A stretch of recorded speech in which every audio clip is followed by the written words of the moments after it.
अस्सलाम वालेकुम एवरीवन। आज हम क्रिप्टो मार्केट का वीकली फोरकास्ट करते हैं कि नेक्स्ट वीक में क्रिप्टो मार्केट क्या करने वाली है, बाय होगी या सेल होगी। इसके ऊपर हम काफ़ी डिटेल में बात करेंगे और इसी के साथ साथ क्रिप्टो मार्केट के फंडामेंटल्स क्या चल रहे हैं वो भी मैं आपके साथ शेयर करूंगा।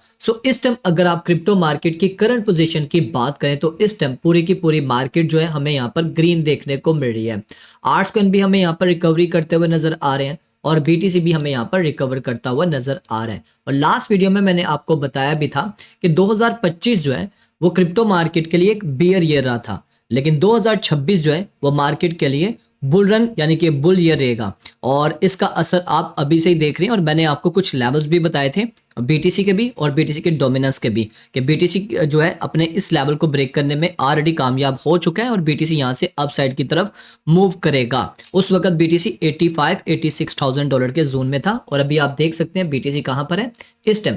$91,000 पे ट्रेड हो रहा है और ये मजीद पंप करेगा, लेकिन ऐसे नहीं कि एकदम से जाएगा, करेक्शन करता हुआ जाएगा, लेकिन चांसेस है कि बीटीसी हमें मजीद यहां से पंप करता हुआ नजर आएगा। और आर्ट्स कॉइन के बारे में मैंने आपको पहले बताया था कि अगर अभी तक आपने आर्ट्स कॉइन को बाय नहीं किया तो आपको यहाँ पर वरी होने की जरूरत नहीं है, बजाय कि आप यहाँ पर पैनिक हो, इस अपॉर्चुनिटी से फायदा उठाएं। इस टाइम जो आपको आर्ट्स कॉइन मिल रहे हैं ना, ये बहुत ज्यादा डिस्काउंट में मिल रहे हैं, फायदा उठा सकते हैं। और जिन्होंने मेरी उस वीडियो को फॉलो किया होगा तो इस टाइम वो अपने आर्ट्स कॉइन में 20, 30, 40% इस टाइम प्रॉफिट में होंगे। और जिन्होंने पहले से बाय किए हुए उनको भी थोड़ी रिलैक्सेशन मिली है क्योंकि मार्केट अभी हमें यहाँ पर रिकवर करते हुए नजर आ रही है। अभी क्योंकि आज संडे का दिन है और नेक्स्ट वीक में क्या होगा उसको थोड़ा डिटेल में बात करेंगे, लेकिन इस टाइम अगर आप मार्केट के सेंटीमेंट्स देखो, स्टिल अभी भी हमें यहाँ पर एक्सट्रीम फियर में देखने को मिले हैं।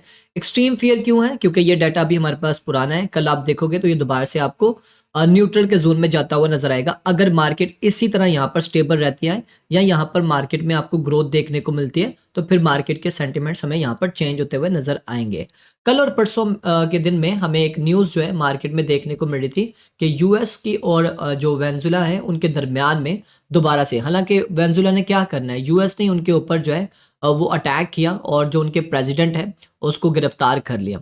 तो पहले तो ऐसे ही लग रहा था कि यार पता नहीं मार्केट में फिर से जो एक पैनिक वाला माहौल बनेगा। जो पैनिक वाला माहौल था वो ऑलरेडी कल से ही खत्म हो चुका है क्योंकि मेन काम था उन्होंने उसके प्रेसिडेंट को पकड़ना था, उन्होंने पकड़ लिया। क्योंकि आपको पता है कि जो वेनेजुएला है वो जो ऑयल का सबसे बड़ा वो एक रिजर्व का सेलिंग का एक लार्ज मतलब समझा जाता है उस कंट्री को। तो ट्रंप ने उसको टारगेट करना ही था। खैर वो एक जो पैनिक वाला माहौल बनना था वो ऑलरेडी टल चुका है, लेकिन मिडिल ईस्ट में अभी भी थोड़ा सा प्रेशर है जो कि हमें आने वाले दिनों में देखने को मिल सकता है। लेकिन इसका इम्पैक्ट मार्केट पे फिल वक्त के लिए हो सकता है शॉर्ट टर्म के लिए नेगेटिव हो, लेकिन आने वाले दिनों में हमें पॉजिटिव देखने को मिलेगा। और इसके अलावा अगर आप मार्केट के और फंडामेंटल्स की बात करो तो नेक्स्ट वीक में जो डोनाल्ड ट्रंप है वो, मैंने आपको लास्ट वीडियो में भी बताया था कि न्यू जो फेड के चेयरमैन है उनको नॉमिनेट कर सकते हैं नेक्स्ट वीक में। लगभग हो सकता है 8 जनवरी को या 9 जनवरी को वो नॉमिनेट कर सकते हैं, तो उसका भी इम्पैक्ट पॉजिटिव हमें देखने को मिलेगा। 5 जनवरी से लेकर 9 जनवरी तक हमें बहुत सारी न्यूज़ देखने को मिलेंगी। 5 जनवरी को हमारे पास जो न्यूज़ आ रही है वो है आईएसएम मैन्युफैक्चरिंग का डाटा आ रहा है। 6 जनवरी को कोई न्यूज़ नहीं है। 7 जनवरी को हमें 3 न्यूज़ देखने को मिलेंगी, ADP non farm employment, ISM service PMI और जॉर्ज जॉब ओपनिंग का डाटा देखने को मिलेगा। थर्सडे को हमारे पास सिर्फ एक न्यूज़ आ रही है, अनएम्प्लॉयमेंट क्लेम। और फ्राइडे वाले दिन मार्केट बहुत ज़्यादा वोलेटाइल रहने वाली है क्योंकि उस दिन हमें 5 बड़ी न्यूज़ देखने को मिलेंगी। सबसे इंपॉर्टेंट जो न्यूज़ है वो है नॉन फॉर्म एम्प्लॉयमेंट चेंज का डाटा और साथ में अनएम्प्लॉयमेंट रेट। ये इंपैक्ट डालेंगे अच्छे खासे क्रिप्टो मार्केट के ऊपर और इसके अलावा जो गोल्ड है, सिल्वर है, उन सब के ऊपर इंपैक्ट हमें देखने को मिलेगा। तो ज़्यादातर जो यहाँ पर डाटा मैं देख रहा हूँ, जो मैंने अपने रिसर्च किया उसमें से 70% जो डाटा है वो क्रिप्टो मार्केट के फेवर में आ रहा है, क्रिप्टो मार्केट की फेवर में आ रहा है। हो सकता है मैं यहाँ पर गलत भी हूँ, लेकिन फेवर में आ रहा है। लेकिन जो स्टार्टिंग का डाटा है वो डॉलर की फेवर में आ रहा है, तो मतलब आपको स्टार्टिंग में थोड़ी बहुत क्रिप्टो मार्केट करेक्शन करती हुई नजर आ सकती है और एंड द एंड जाके आपको मार्केट दोबारा से पंप करती हुई नजर आएगी। अब बात करते हैं क्रिप्टो मार्केट टेक्निकली तौर पे हमें किस सब मूव करती हुई नजर आ रही है। तो ये बीटीसी का चार्ट है, तो बीटीसी देखो इस टाइम $91,400 पे ट्रेड हो रहा है और इस वीक की अगर आप कैंडल देखो तो $86,000 से यानी कि $91,800 का सफर ऑलरेडी तय कर चुकी हुई है। तो तकरीबन हमें इस वीक में बीटीसी में 5 से 6 हज़ार डॉलर की रिकवरी देखने को मिली है। और मैंने आपको बोला था कि जब तक बीटीसी अपने इस प्रीवियस वीक के हाई से ऊपर क्लोजिंग नहीं देगा तब तक इसके जो बायस हैं वो स्टिल बीरिश हैं। लेकिन अभी ये जो कर रहा है ना, अगर ये ऊपर क्लोजिंग दे देता है, इंपॉर्टेंट है, आज की क्लोजिंग बहुत इंपॉर्टेंट है।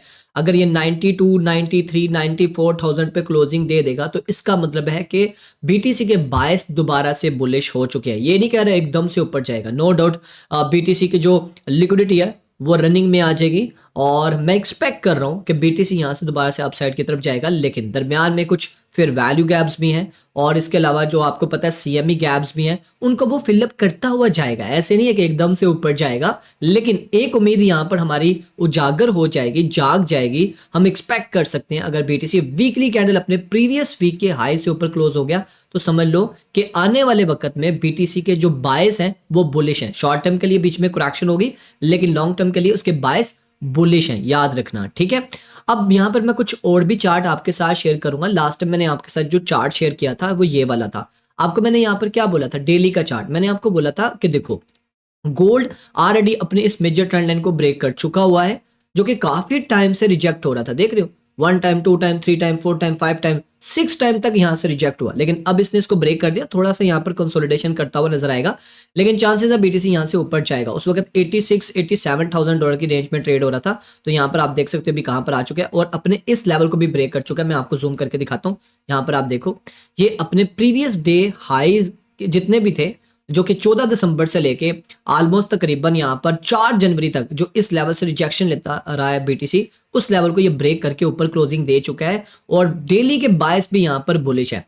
यहाँ पर एक रिजेक्शन है $92,000 $300-400 के पास, वहां से एक रिजेक्शन मिल सकती है और नीचे जो इसने फिर वैल्यू गैप बनाया होगा या जो भी इसने सीएमई गैप बनाया होगा तो उसको ये फिलअप करने आएगा, देन फिर उसके बाद दोबारा से ऊपर जाएगा। लेकिन हमारे पास जो मेजर लेवल है जहां से बीटीसी एक अच्छा मूव पकड़ सकता है वो है $94,000-95,000 का लेवल।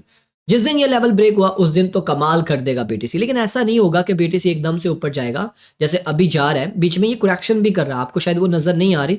जैसे देखो ना, इसमें एक अच्छा मोमेंटम है, अगले दिन इसने करेक्शन की, फिर पंप हुआ, फिर अगले दिन मोमेंटम आया, फिर साथ में इसने करेक्शन की, लेकिन आज इसने करेक्शन नहीं की, लेकिन मोमेंटम आ रहा है। लेकिन ये कैंडल इसके अंदर ना है, अगर ये इसके अंदर आ जाती है कैंडल, दोबारा से नीचे क्लोज हो गई आज की कैंडल, यानी कि $89,900 से नीचे आ गई, तो फिर काम खराब है। फिर काम खराब ये है कि फिर बीटीसी आपको दोबारा से डंप करता हुआ नजर आ सकता है। तो ये इंपॉर्टेंट जोन है, इसके ऊपर भी आपकी नजर होनी चाहिए। मैं फिर से रिपीट कर रहा हूँ, वनडे टाइम फ्रेम पे जाके देख लेना। अगर बीटीसी इसके नीचे दोबारा क्लोजिंग दे गया तो फिर चांसेस है बीटीसी दोबारा से नीचे आएगा और मैं एक्सपेक्ट कर रहा हूँ ये दोबारा से $86,000 तक आ सकता है। और इसके अलावा जो शॉर्ट टर्म के लेवल्स हैं वो भी मैं आपके साथ शेयर करना चाहूंगा। मैंने आपको बोला था लास्ट वीडियो में कि मैं डेली बेसिस के ऊपर आपके साथ लेवल शेयर किया करूंगा ताकि आप उसमें ट्रेड्स प्लान कर सको। तो ये अभी कुछ लेवल्स हैं जो मैं भी आपके साथ शेयर करूंगा 1 घंटे के टाइम फ्रेम पे। हमारे पास जो पहला बाइंग का लेवल आ रहा है वो आ रहा है $90,300 का। यहाँ से हमें एक बाय मिल सकती है, दूसरी बाय मिलेगी $89,300। ये दो लेवल्स हैं जहाँ से बाय मिलेगी। और $92,300 से हमें एक सेल मिल सकता है, $92,300 से $500। अच्छा, ये स्कैल्पिंग है, ठीक है। स्कैल्पिंग के मैं आपको बता रहा हूँ, जो मैंने पहले आपको बताएं वो स्विंग ट्रेड है, वो आपकी पोजीशन ट्रेड है। अगर क्लोजिंग देता तो मजीद आप वहां पर बाय साइड पे बैठोगे, लेकिन शॉर्ट टर्म के लिए ट्रेड्स प्लान करनी है तो आपके पास ये लेवल्स हैं, आप इन लेवल्स के ऊपर अपने ट्रेड्स को प्लान कर सकते हैं। अब दोबारा से हम बड़े टाइम फ्रेम पे आते हैं। तो अगर आप यहाँ पर देखो, जैसे मैंने आपको बताया था कि डेली टाइम फ्रेम के मुताबिक बीटीसी अभी भी स्टिल यहाँ पर बुलिश है। और अगर आप यहाँ पर लिक्विडेशन की बात करो, मैं ऐसा क्यों बोल रहा हूँ कि अगर बीटीसी ने नीचे क्लोजिंग दी तो काम खराब है। अगर आप यहाँ पर वीकली चार्ट देखो तो वीकली चार्ट के मुताबिक बीटीसी की नीचे की तरफ बहुत डेंजरस लिक्विडिटी है। ये देख रहे हो, बहुत ही ज्यादा लिक्विडिटी है। मतलब इस टाइम लॉन्ग वाले तो ऐसे अपने पोजीशंस ओपन कर रहे हैं जैसे पता नहीं क्या हो गया, जैसे फ्री का माल मिल रहा है इनको। ये देखो टकाक यहाँ पर 10 बिलियन से ज्यादा की इस टाइम लॉन्ग की पोजीशन ओपन हो गई है और शॉर्ट वाले तो अब बहुत ज्यादा कम होते जा रहे हैं।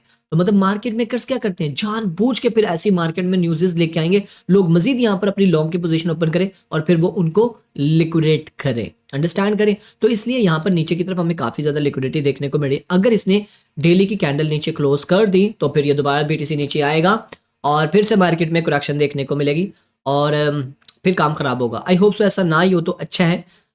मुझे उम्मीद है कि मार्केट नहीं ऐसा करेगी। ऊपर वाली लिक्विडिटी जितनी भी है, जो कि बड़े टाइम फ्रेम पे अगर आप देखो ना 1 मंथ 3 मंथ पे, तो हमें अपसाइड पे भी लिक्विडिटी देखने को मिली। ये नहीं कि मैं नीचे की बात करूं, अपसाइड पे भी बहुत डेंजर लिक्विडिटी है। लेकिन आपको पता है मार्केट मेकर्स बहुत आप समझदार हैं क्या होते हैं, तो वो जानबूझ के मार्केट को मैनिपुलेट करते हैं। जैसे कि आप देख लो सीजी का ट्वीट, देखो ये देखो सीजी का ट्वीट क्या कह रहा है कि अभी भी भाई बहुत ज़्यादा पोटेंशियल है, ये है वो है। जब भी ये आता है एनकू, तो भी उसके बाद फिर मार्केट में थोड़ा सा हमें हलचल देखने को मिलती है। खैर काफ़ी बातें होगी, इथेरियम की बात कर लेते हैं। इथेरियम भी मैंने आपको बोला था कि लास्ट टाइम का ये वो चार्ट है जिसमें मैंने आपको बताया था कि इथेरियम अपने इस चैनल को जब भी ब्रेक कर गया तो इथेरियम पंप करेगा। उस वक्त कहाँ पर था, $2900 के पास था, इसने इस लेवल को ब्रेक किया। अब मैं नेक्स्ट टारगेट देख रहा हूँ इसका 3370 से $80 का आराम से आएगा। बीटीसी ऊपर आ जाता है तो यहाँ पर जा सकता है, और अगर बीटीसी करेक्शन करता है तो फिर से इथेरियम दोबारा नीचे आएगा, लेकिन चांसेस ज़्यादा है इथेरियम यहाँ से बाउंस कर सकता है। बीटीसी डोमिनेंस की बात करते हैं। लास्ट में ये भी चार्ट मैंने आपके साथ शेयर किया था, आपको बोला था कि बीटीसी की डोमिनेंस को देखो, ये इसी ट्रेंड लाइन से सपोर्ट ले रहा है। तो जिस दिन बीटीसी की डोमिनेंस ने इस ट्रेंड लाइन को ब्रेक किया तो आर्ट्स फिर से आपको थोड़े पंप करते हुए नजर आएंगे, और ऐसा ही हुआ। और अभी आप देख लो आर्ट्स आपके सामने पिछले एक वीक से किसी ने 10%, किसी ने 20%, किसी ने 30% अभी तक रिकवरी कर लिया। मतलब पिछले वीक से मुराद ये है 1 जनवरी से लेके अभी तक, ठीक है। तो इसको अभी यहाँ पर एक सपोर्ट मिल रही है, यहाँ पर बीटीसी की डोमिनेंस को ये लेवल ब्रेक करती है बीटीसी की डोमिनेंस, तो मजीद बीटीसी की डोमिनेंस नीचे गिरेगी, लेकिन ऊपर एक यहाँ पर फिर वैल्यू गैप है। यहाँ पर मैं देखो आपको ऑलरेडी बता चुका हूँ कि यहाँ से इसको एक बाउंस मिलेगा और दोबारा से यहाँ से रिजेक्ट होगी और नीचे गिरेगी। और आने वाले दिनों में इंशाल्लाह ताला आपके आर्ट्स आपको अच्छे खासे पंप करते हुए नजर आएंगे। क्रिप्टो मार्केट का अगर मार्केट कैप की बात करो वो भी हमें इंक्रीज करता हुआ नजर आ रहा है, लेकिन हमारे लिए जरूरी है कि आर्ट्स का मार्केट कैप, आर्ट्स के मार्केट कैप में भी हमें इंक्रीज देखने को मिला है। आर्ट्स का मार्केट कैप भी तकरीबन 60 से 70 बिलियन डॉलर मार्केट में आया है। लेकिन इंपॉर्टेंट ये है ना कि आर्ट्स का मार्केट कैप कम से कम $1 ट्रिलियन को क्रॉस करे तब जाके काफ़ी बेहतरी होती है, लेकिन उसको थोड़ा टाइम लगेगा, लेकिन इस ट्रेंड लाइन से दोबारा ऊपर आए। और मैंने आपको कई वीडियोस में बताया कि ऐसा होता है जब भी एक अपनी मेजर ट्रेंड लाइन को ब्रेक करता है और जब वो अपने पहले लेवल को ब्रेक करने में नाकाम हो जाता है तो फिर से दोबारा हमें रिकवरी देखने को मिलती है। तो मैं यहाँ पर एक्सपेक्ट कर रहा हूँ ये जो 2026 है उसमें हमें आर्ट्स का मार्केट कैप कम से कम $1.6 ट्रिलियन तक जाता हुआ नजर आएगा, अगर इसी तरह डेवलपमेंट होती है मार्केट में जिस तरह अभी हो रही हैं। क्योंकि ये बीच में वेनेजुला वाला मामला ना होता तो अब तक क्रिप्टो की जो वो जो रेगुलेशन वाला काम था, लीगलाइजेशन वाला काम था, वो अब तक काफ़ी हद तक कंप्लीट हो चुका होना था। लेकिन खैर अभी के टाइम में यही अपडेट है। बाकी आप मुझे कमेंट में बताना कि आपको डेली टॉप 10 जो कॉइन्स हैं जिनमें डेली बेसिस के ऊपर अगर आपको स्कैल्प करनी है तो उनमें से 2-3 कॉइन्स डेली में सेलेक्ट करके आपके साथ शेयर कर दूँ तो कैसा रहेगा। अगर आप चाहते हो तो मुझे बताना कमेंट में, मैं डेली बेसिस के ऊपर आपके साथ वो लेकर आऊँगा, वो लेवल्स लेकर आऊँगा, ठीक है। तो चलो मिलते हैं नेक्स्ट वीडियो में, अपना ख्याल रखो गाइज, टेक केयर। और हाँ, लास्ट पे एक मैसेज देना चाहूँगा, पैनिक मत होना जैसे मैंने लास्ट वीडियो में भी आपको बोला था, और फोमो का शिकार भी ना होना और ग्रीड में ना आना, ठीक है। टेक केयर, अल्लाह हाफिज़।